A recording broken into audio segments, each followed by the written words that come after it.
오늘 하나님께서 우리에게 주신 말씀은 로마서 2장 1절로 5절의 말씀입니다.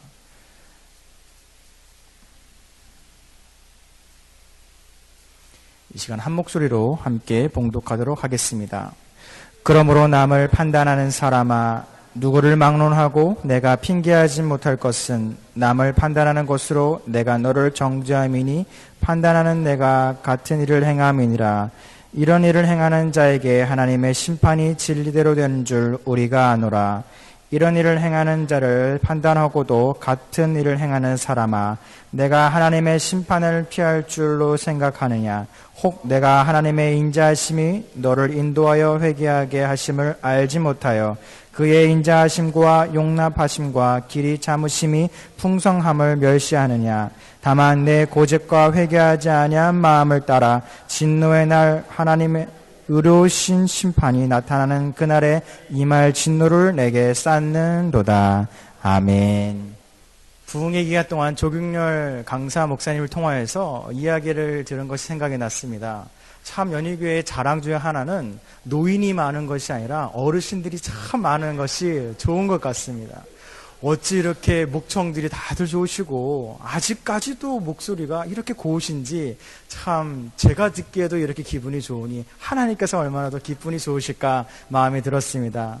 시온 찬양대에 계신 모든 여러분들 가운데 하나님을 앙모하는 마음에 더해주시고 늘 강건하시는 우리 시온 찬양 되시길 소망드립니다. 네, 오늘의 말씀은 하나님의 심판이라는 제목으로 함께 나누고자 합니다. 심판이라고 하는 것을 생각을 하면은 중학교 때 참 잊지 못할 일이 기억이 납니다. 제가 중학교 때는 조금 아직 성숙하지 못했던 때라서 그런지 좀 어찌 보면은 얄미운 학생 중에 하나였습니다. 학생들 사이에서요. 왜냐면은 제가 초등학교 때부터 중학교 때까지 쭉 한 번도 반장 선거에 나가서 져본 적이 없었거든요. 근데 그 비결이 잘생겨서도 아니고 돈이 많아서도 아니고 뭐 공부를 잘해서도 아니고 친구들 사이의 관계를 잘 이렇게 해서 그랬었던 겁니다. 그래서 보통 1학기 반장, 2학기 반장이 있으면은 1학기 반장을 못했을 경우 2학기 반장을 하기 위해서 1학기 반장이 했던 뭔가 잘못된 것을 살살 이야기하는 것이에요. 야, 너네들 자리를 이렇게 배열하는데 뭔가 마음에 들지 않지? 내가 반장이 되면 선생님하고 잘 이야기해서 너희들이 원하는 거 해줄게. 이런 식으로 공수표를 잘 날리는 어찌 보면 그런 친구였습니다. 그러다 보니까 중학교 2학년 때였던 것 같아요. 일이 터지게 된 것이죠. 그때도 1학기 때는 일부러 나가지도 않았고 2학기 때 회장이 되기 위해서 작업을 하고 있었습니다. 야, 현직 회장들이 이런 게 부족하지 이런 식으로 얘기를 하고 있었는데 결국 2학기가 돼서 반장이 제가 되니까 그 1학기 회장이 어떤 일을 하고 있나 보니까 야, 지금 회장 일 별로지? 라면서 저를 똑같이 평가하는 겁니다. 어떻게 저렇게 공수표만 잘 날리고 나랑 똑같지 않느냐? 뭐 다를 게 뭐가 있냐? 라면서 저를 막 하는 얘기를 뒤에서 듣게 되었습니다. 그때 저는 그것이 뭐 어렸을 때니까 뭐가 문제가 되는지 그냥 잘만 되면 되겠지라는 생각을 했는데 뒤에서 그 이야기를 제가 들으니까 너무 충격이 되고 상처가 되는 겁니다. 그럼 생각이 드는 게 참 사람이 간사한 게 내가 다른 사람을 평가하고 이렇게 막 조금 낮췄던 것은 하나도 생각하지 못하고 너무 억울해서 야, 너 어떻게 나한테 그럴 수 있어? 친구끼리 하니까 그 친구가 나한테 너도 그랬잖아 라면서 이야기를 하는 것이에요. 그러면서 생각이 드는 게 이게 사람이 잘 살아야 되는 게 이거구나. 내가 내 생각만 하고 속히 이런 말 있지 않습니까? 내로남불. 내가 하면 로맨스, 남이 하면 불륜이라는 이런 나한테는 관대하고 남에게는 엄격한 잣대를 들이우는 것이 옳지 않겠구나라는 것을 제가 몸소 경험했던 기억이 있어서 이제는 함부로 남의 뒷담화를 앞에서든 뒤에서든 잘 하지 않게 되었다라는 저의 경험이 있습니다. 사랑하는 연희 가족 여러분들, 하나님께서 우리를 사랑하심을 믿으십니까? 아멘. 그런데 하나님께서는 우리를 사랑하시지만 성경에서는 사랑하심에 대한 이야기뿐만 아니라 우리들을 징계하거나 하나님의 심판에 대한 이야기도 참 많이 등장하는 것을 볼 수가 있습니다. 그 이유는 하나님께서는 마치 부모의 마음과 같기 때문에 우리의 사랑하는 우리들이 하나님 안에서 올바로 걸어가길 원하기 때문에 조금이라도 벗어나려 하면은 너 벌 받는다, 너 혼나 라는 이러한 말을 통해서 우리를 바로 잡아가는 과정이라는 것입니다. 그런데 그것이 마치 자녀일 때는 부모의 마음을 이해하지 못하는 것처럼, 정작 부모가 되어야지 부모의 마음을 이해하는 것처럼 우리들의 삶 가운데 이해하기 어려울 때가 많이 있습니다.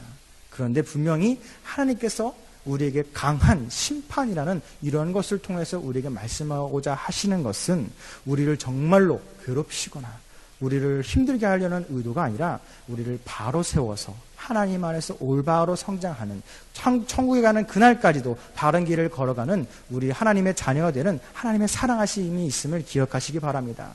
그렇기 때문에 오늘의 말씀 속에서도 하나님께서 우리 가운데 허락하신 시련, 그것만을 바라볼 것이 아니라 우리가 어떻게 하면은 그 시련의 길을 걸어가지 않고 하나님의 축복된 삶을 걸어가는지에 대해서 함께 나누고자 합니다. 오늘의 말씀 2장 1절은 그러므로라는 단어로 시작을 함을 볼 수가 있습니다. 이는 앞서서 로마서 1장에 나오는 이방인들의 부정한 삶의 모습을 쭉 나열하고 있는 것을 보게 되는데요. 앞에 나오는 로마서 1장 29절부터 32절에 기록된 불의, 추악, 탐욕, 악의, 시기, 살인, 분쟁 등 이러한 것들을 사람들은 악독 목록이라고 부르기도 합니다. 이방인들은 당시 바울이 전도를 하기 위해서 막 돌아다녔을 때에 하나님께서 사형에 처한다는 엄격한 죄로 규정하는 이 악독 목록을 오직 스스로가 아닌 다른 사람들을 정죄하는 데만 쓰이는 이방 사람들을 보게 됩니다.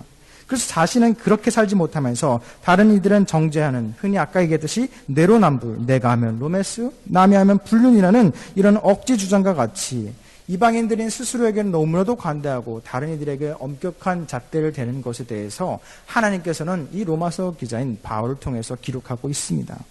1절로 2절의 말씀인데요. 함께 읽어보기 원합니다. 1절입니다. 그러므로 남을 판단하는 사람아, 누구를 막론하고 내가 핑계하지 못할 것은 남을 판단하는 것으로 내가 너를 정죄함이니 판단하는 내가 같은 일을 행함이니라. 2절도 읽읍시다. 이런 일을 행하는 자에게 하나님의 심판이 진리대로 되는 줄 우리가 아노라. 아멘. 2절 후반부에 있는 하나님의 심판이 진리대로 되는 줄 우리가 안다라는 이 말씀을 우리 이 시간 주목해 보시길 바랍니다. 하나님의 심판이 진리대로 된다는 것은 진리가 무엇입니까? 변하지 않는 것입니다. 아무리 시간과 환경과 여건이 변하더라도 바뀌지 않는 것이 진리이죠. 하나님의 심판의 진리, 하나님의 심판의 잣대는 진리와 같이 변하지 않는다는 것입니다. 우리가 나의 죄를 인정하고 하나님 앞에 자복하기 위해서 내가 어떠한 죄를 지었는지를 우리는 알아야 합니다. 그렇기 위해서는 그 하나님의 변하지 않은 기준인 잣대와 우리의 삶을 비교해야 한다는 것입니다. 오늘의 말씀 속에서 그 기준은 무엇인가 하면 우리가 남을 바라보는 시선이 바로 하나님께서 우리에게 원하는 시선임을 이야기하고 있습니다. 한마디로 다른 사람에게 아이고 저렇게 사람이 해도 쓰나 저렇게 하면 안 될 텐데 라고 하는 마음이 있다면 그런 마음을 갖고 그런 눈을 갖고 스스로 우리들을 돌아봐야 된다는 것입니다. 하나님께서는 우리가 다른 사람들을 평가하는 그 모습을 통해서 우리도 평가하시면서 우리들의 마음과 몸을 보고 계시다는 것입니다. 이는 신약 성경에서 예수님께서 제자들에게 말씀하신 황금률이라는 법칙으로도 설명할 수가 있습니다. 좀 어려운 단어인 듯 보이나 내용은 아주 쉽습니다. 누가복음 6장 31절에 나온 말씀처럼 남에게 대접을 받고자 하는 대로 너희도 남을 대접하라 입니다. 한번 따라해 볼까요? 남에게 대접을 받고자 하는 대로 너희도 남을 대접하라. 다시 한번 더 해보겠습니다. 남에게 대접을 받고자 하는 대로 너희도 남을 대접하라. 아멘. 이것은 변하지 않는 진리, 황금률이라고 부릅니다. 한마디로 내가 다른 사람들에게 대접을 받고 싶은 그 마음 그대로만 다른 사람에게 내가 나 마음을 쓰고 행동을 한다면 우리들은 악한 행동을 하기 어렵고 하지 않게 된다는 것입니다. 이 말씀을 살피면 꼭 생각나는 구약의 인물 두 명이 있습니다. 첫째는 야곱입니다. 야곱이라고 하는 인물은 이름에서 이야기하는 것처럼 속이는 사람이었습니다. 자신의 형이었던 에서를 속여서 장자의 권을 빼앗았지요. 또한 장자권을 뺏는 것도 모자라서 어머니와 결탁하여서 장자의 축복까지도 자신의 아버지를 속여서 받게 됩니다.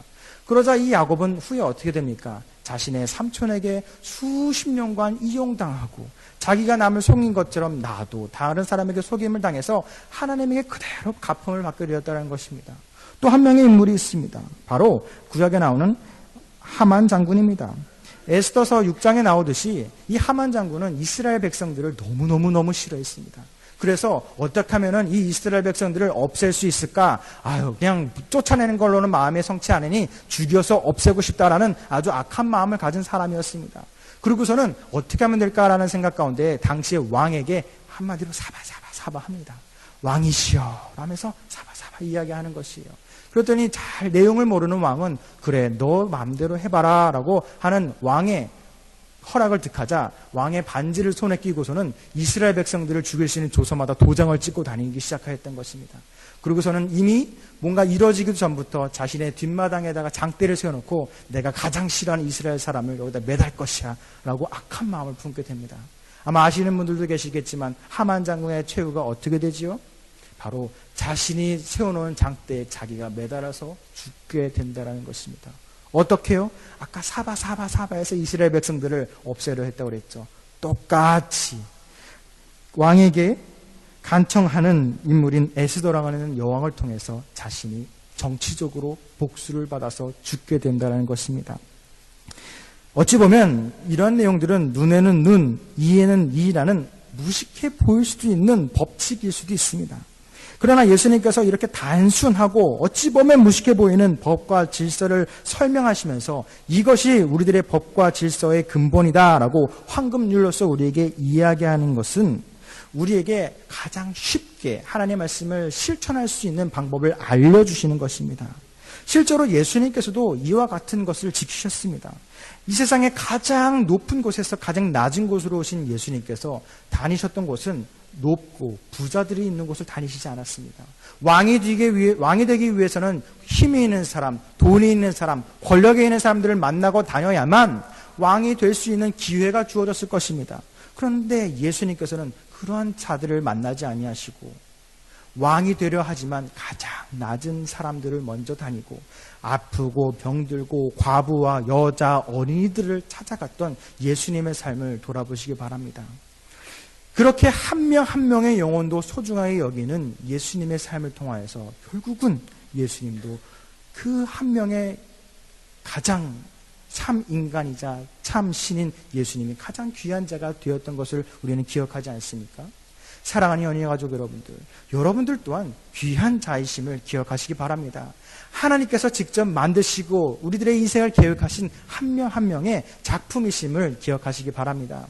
그렇기 때문에 우리가 해야 될 것은 그저 나의 방법대로 높아지려고만 한다면 그 방법대로 낮아지게 됩니다. 반대로 예수님처럼 낮은 자들을 통하여서 나의 가치를 존귀하다 인정받고 나의 가치를 사랑받는 자로서 인정받게 될 때에 우리는 비로소 하나님 앞에 사랑받는 자녀로 인정받게 된다는 것입니다. 그렇기 때문에 냉정하고 엄격한 잣대로 남을 판단하고 비판하면 하나님께서도 우리에게 똑같이 냉정하고 엄격한 잣대로 우리를 판단하셔서 벌하실 것이라는 것입니다. 반대로 우리가 사랑과 자비로 다른 사람들에게 나아간다면 하나님께서도 공의와 정의의 하나님께서 우리를 자비와 사랑으로 용서해 주시고 그것을 이해해 주신다는 것을 기억하시기 바랍니다. 두 번째로 오늘 우리가 이 말씀 속에서 살펴야 될 것은 하나님의 심판과 축복은 당장 우리들의 눈앞에 보이지는 않지만 언젠간 이루어질 것임을 기억하시기 바랍니다. 5절의 말씀입니다. 다만 내 고집과 회개하지 아니한 마음을 따라 진노의 날 곧 하나님의 의로우신 심판이 나타나는 그날에 임할 진노를 내가 쌓는도다. 아멘. 5절의 말씀을 속에서 분명하게 이야기하고 있습니다. 그날에 임할 진노를 내가 쌓는도다. 이것은 무엇이냐면 하나님께서 우리의 죄를 즉각적으로 심판하지 않고 차곡차곡 쌓여만 가는 이자와 같이 차곡차곡 우리들의 죄의 이자가 쌓여간다는 것입니다. 하나님께서는 그것을 바로 정죄하지 않고 우리의 죄를 쌓는 것을 지켜보고 그 끝날의 심판을 때까지 우리를 놔두신다는 것입니다. 구약의 하나님의 모습은 이러하듯 어찌 보면 무서울 수도 있습니다. 우리의 죄를 정죄하거나 바른 길로 가는 것이 아닌 한 번의 실수 혹은 이방인이라고 해서 강한 칼로 이스라엘 백성들에게 멸하게 되는 이런 무서운 하나님으로 우리는 볼 수가 있습니다. 그런데 이 구약의 성경을 전체적으로 읽게 되고 신약까지 읽게 되면 하나님의 마음을 우리는 조금 알게 됩니다. 하나님의 마음의 궁극적인 목표는 모든 사람들이 축복과 심판이라는 것 중에 하나님의 축복을 받는 사랑받는 자가 되어야 한다는 그것을 갖고 있습니다. 그렇기 때문에 어찌 보면 매정하고 무서운 하나님, 또 가부장적이고 잘못했을 때는 매를 드시는 아버지의 모습으로 보이긴 하지만 결국 궁극적으로 하나님께서는 인간들을, 사람들을 바라보실 때에 언젠간 내가 이들을 구원하여서 축복을 내려주어서 영원한 삶을 주어야만 하는 불쌍한 백성으로 보고 있다는 것입니다.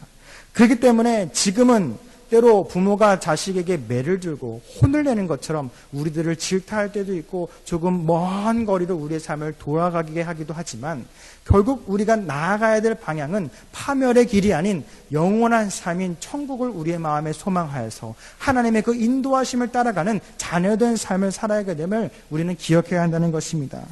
그렇기 때문에 우리는 당장 눈앞에 보이는 물질에 아주 작은 물질에 예민하여서 조금의 이득과 조금의 손실에 민감하게 반응해서 하나님을 포기할 것이 아니라 하나님께서 나에게 조금의 연단을 주시는구나, 나에게 조금의 불편함과 또는 조금의 축복을 주시는구나 라는 것을 겸손하게 받아들여서 내가 지금 있을 것에 만족하는 것이 아니라 지금 있을 고통에 힘들어하고 넘어지는 것이 아니라 그 멀리에 궁극적으로 나의 영혼을 구원해 주실 여호와 하나님을 우리는 바라봐야 된다는 것입니다. 그렇기 때문에 그 최종 축복을 우리는 기억해야만 합니다. 마치 구약에서 출애굽기를 우리는 봐야 됩니다. 출애굽기의 긴 출애굽의 여정을 우리는 알고 있지요. 아주 짧은 거리로 갈 수 있는 거리를 하나님께서는 일부러 빙빙 돌려서 연단을 받게 했습니다.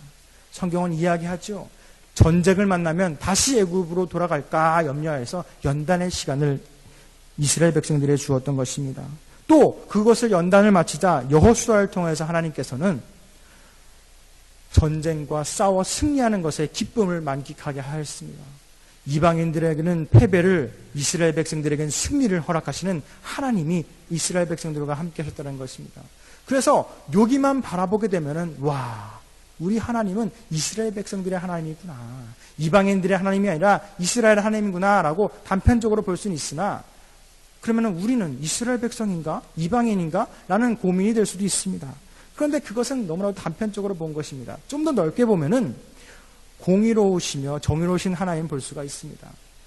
바로 이어서 출애굽기와 여호수아 이어서 나오는 것이 바로 사사기입니다. 사사기 이후에 나오는 것들이 무엇이냐면 조그만 성경을 읽어보면 아시겠지만 바로 이스라엘 백성들의 하나님에 대한 징계입니다.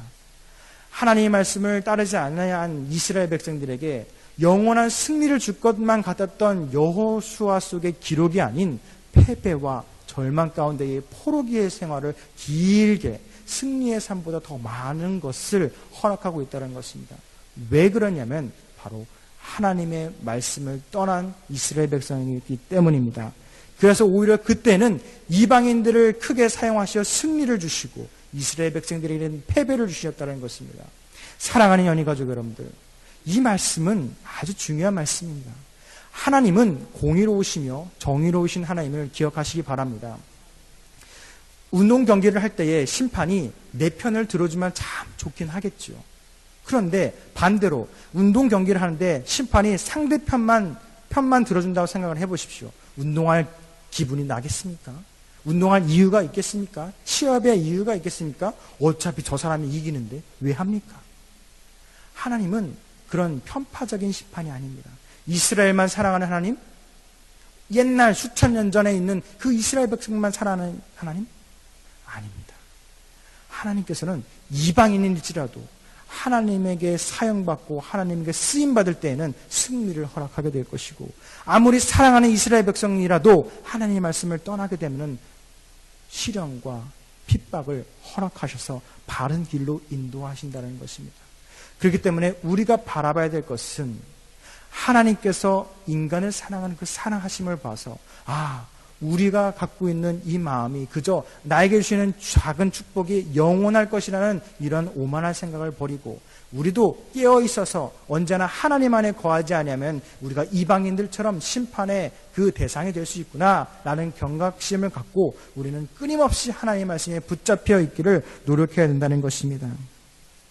그렇기 때문에 언제까지나 나의 편이 되어주시고 나를 용서해 줄 것이라는 무조건적인 희망으로 살아가는 것이 아니라 하루하루를 깨어 있어서 하나님의 말씀 안에 살아가는 저와 여러분들이 되시길 소망드립니다. 이런 하나님의 연단을 통해서 성공한 사람을 떠오르면은 제 머릿속에 몇 명의 사람이 떠오르지만 오늘 그 중에 한 명의 사람을 소개해드리고자 합니다. 최근에 군대의 후임이었던 친구를 만나게 되었는데 이 친구가 잘 나가서 국회에 있는 보좌관으로 지금 취업이 되어 일을 하고 있게 되었습니다. 그래서 이런저런 이야기를 하다 보니까 국회에서 예전에 저희 부대의 사단장님이었던 분을 국회에서 만났다고 그래요. 알고 보니까 진급도 잘하고 국방부에서 아주 더 올라갈 수 있는 진급 코스로 아주 좋은 위치에서 일을 하고 있다는 얘기 들었습니다. 그런데 제가 의아해했습니다. 왜냐하면은 그분은 진급하고는 좀 거리가 먼 분이었기 때문입니다. 성함은 최병로 사단장님이셨는데 제가 헌병대에 있었을 때 이 사단장님께서 직접 신학생이 어떻게 헌병대에 있어 사단 군종병 해야지라고 저를 불러주신 분이기 때문에 저는 잊을 수가 없습니다. 근데 그분의 삶을 제가 너무 잘 알지 않습니까? 아침에 가장 먼저 새벽 예배를 나오시는 분이 바로 그 사단장님이셨습니다. 가장 늦게 가시는 분도 사단장님이셨습니다. 술을 안 드셨기 때문에 또 회식에 참여하기도 새벽 예배에 저는 가야 됩니다라는 이유로 12시를 넘기지 않고 회식을 끝내고 오시는 분이었어요. 생각을 해보십시오. 그 군인들 그 집단 속에서 저는 술을 먹지 않습니다. 저는 새벽 예배에 가야 되니까 12시네요? 무슨 신데렐라도 아니고 12시니까 좀 가야 됩니다. 갑자기 가게 되고 또 너무나도 병사 한 명 한 명을 존중해줘서 훈련을 하다가도 한 명의 병사가 다치면은 스톱! 훈련 없습니다. 쉬십시오. 이 병사를 치유하십시오라고 훈련을 멈추는 사단장이니 멀리서 보면은 이분은 진급은 포기한 사람이었던 것입니다. 병사들도 너무너무 잘 따랐어요. 그런데 마음이 안타깝죠. 저 사람은 진급은 포기하고 그저 투스타에서 그냥 전역하겠구나 라는 마음을 갖게 되었습니다. 그래서 저희는 모르는 시련과 핍박이 있었겠지요. 긴 진급에서 누락되는 기간이 있었던 것 같습니다. 그런데 어느 날 뉴스에서 이야기가 나왔습니다. 국방부의 큰 비리가 별들의 연관이 되어서 수십 명의 별들이 강제 전역이 되는 사태가 일어나게 됩니다. 그러자 이 사단장님을 괴롭혔던 수많은 별들이 사라지게 되고 남아있는 사람들 중에 덕망 있고 힘이 있던 이 사단장님이 3스타로 바로 특급 진급을 하게 되고 사람이 없으니 어떡합니까? 국방부에서도 요직으로 데려가게 되어서 이제는 4스타를 노리고 있다는 얘기를 듣게 되었습니다. 저는 이 이야기를 들으면서 군대에서도 그렇게 고집불통으로 술 먹지 않고 병사 좋아하고 사람들에게 진급에는 마음이 없는 그런 사람도 하나님의 마음을 품고 기도하는 사람이고 하나님의 마음을 품고 하루하루 살아가니까 긴 연구 끝에 길을 열어주시는구나 라는 것을 제가 깨닫게 되었습니다. 사랑하는 연희가족 여러분들, 아마 그 안수 집사님입니다. 그 안수 집사님도 내가 3스타가 되고 4스타를 진급을 준비하고 있으리라고는 생각도 못하고 하루하루 살아갔을 것입니다. 그저 하나님께서 나에게 주시는 진급의 누락이라는 고통을 속에서 하루하루를 버티고 계셨을 것입니다. 그런데 하나님께서는 그 고통을 그저 흘러가는 세월로 놓지 않고 더 큰 계획하심을 그 안수 집사님에게 허락하셨다는 것입니다. 사랑하는 연희가족 여러분들, 우리들 가운데서도 이런 것이 있지 않겠습니까? 당장 눈앞에 하나님께서 주시는 축복, 은혜 중요합니다. 그런데 어찌 보면 더욱더 중요한 것은 지금 우리의 앞에 있는 나에게 허락한 시련과 하나님의 고난이 더 중요하지 않겠습니까? 이스라엘 백성들의 수십 년 동안의 광야 생활을 통하여서 승리의 여호수아에게 이르기는 승리의 백성들을 이끌고 있던 것이 바로 그 고통과 고난의 연단 때문입니다. 반대로 우리들의 지금 앞에 있는 시련과 고통이 있다면 그것을 통하여서 하나님께서는 그저 힘들고 어려움으로 끝날 것이 아니라 우리를 보다 귀하고 우리를 보다 정금과 같이 사용하기 위해서 연단하시는 하나님의 사랑을 우리는 경험해야 한다는 것입니다. 그렇기 때문에 너무나도 바로 눈앞에 있는 하나님의 축복, 바로 눈앞에 있는 하나님의 응답, 바로 눈앞에 있는 이 어려움과 힘듦을 이겨내고 없애버리는 것을 중요한 것이 아니라 이 눈앞에 있는 것이 중요한 것이 아닌 그 궁극적인 내가 천국에 가는 그 소망에 이르기까지 내가 과연 하나님의 길을 잘 걸어가고 있는 것인지, 천국에 가는 그날까지 내가 하나님에게 잘하였다, 충성된 종아, 충성된 아들아 딸아라고 칭찬받을 수 있는 자인지를 우리는 돌아봐야 한다는 것입니다. 사랑하는 연인가족 여러분들, 이제 말씀을 정리하고자 합니다. 아마 이 찬양을 후렴을 들으시면 아실 것입니다. 구원하심이 보좌에 앉으신 우리 하나님과 어린 양께 있도다. 구원하심이 보좌에 앉으신 우리 하나님과 어린 양께 있도다. 아멘. 이 찬양을 아시지 않습니까? 우리를 구원하심, 우리를 축복하시면 바로 어디에 있냐면 바로 보좌에 앉으신 하나님께 있음을 기억하시기 바랍니다. 우리들의 눈앞에는 고통과 시련 혹은 축복과 행복 또한 결국 하나님의 전에 걸어가기 위한, 하나님의 길에 걸어가기 위한 방법이자 그 통로임을, 그 과정임을 기억하시기 바랍니다. 그래서 당장 오늘이 힘들다 하여 낙심하지 마시고, 당장 오늘이 기쁘다 하여 기뻐서 하나님의 말씀을 거역하고 다른 사람들을 정죄하고 손가락질하는 것이 아니라 나를 마음을 겸손히 여겨서 내가 다른 사람을 사랑하는 만큼 하나님의 사랑이 나에게 오겠구나. 내가 다른 사람들을 정의와 공의로서 바른 길로 인도할 때에 하나님께서 나를 공의롭게 인도하시겠구나. 내가 다른 이들에게 힘듦과 어려움을 도와줄 때에, 내가 힘듦과 어려움이 있을 때에 하나님께서 사람을 통하여서 나에게 이겨낼 힘을 주시겠구나 라는 이러한 황금률을 기억하셔서 오늘 하루 동안 살아가고 이번 한 주를 살아갈 동안에도 언제나 하나님의 말씀만 붙잡고 하나님의 말씀만 기억하는 저와 여러분들의 한 주의 삶이 되시기를 간절히 소망드립니다. 기도하겠습니다. 사랑이 많으신 하나님 감사합니다. 이 한 주의 중간인 수요일에 저녁 모였습니다. 주님과 약속한 시간과 장소에 모인 우리들의 발걸음을 주목하여 주시옵소서. 주님, 우리들은 너무나도 연약하여서 하나님께서 작은 축복만 주셔도 너무나도 기쁘고 너무나도 작은 고통과 시련을 주셔도 우리는 넘어지기 급합니다. 주님, 우리의 연약함을 주님께서 너무나도 잘 아시기에 그 모든 것을 이겨내고 감당할 만한 믿음을 허락해 주셔서 우리가 그 끝날에 천국에 가는 그 소망을 품고 하루하루를 살아갈 때에 우리가 오늘도 넘어지지 않고 하나님 앞에 온전히 서 있는 하나님의 자녀로 세워주시옵소서. 주님, 우리 가운데에 기도의 제목 있습니다. 부디 그 기도의 제목이 남을 판단하거나 남 위에 올라서는 것이 아닌 하나님의 말씀에 입각하여서 가난한 자들, 힘든 자들을 돕는, 또한 다른 사람들에게 모범이 되어서 말씀을 지킬 수 있는 하나님의 올바른 자녀로서 하나님에게 인정받을 수 있도록 우리를 사용하여 주시옵소서. 그래야 말씀을 듣고 하나님 앞에 나온 우리들의 삶과 우리들의 가정과 우리들의 교회를 주님 주목하여 줄 것을 믿사오며 사랑이 많으신 예수 그리스도의 이름으로 기도드렸습니다. 아멘.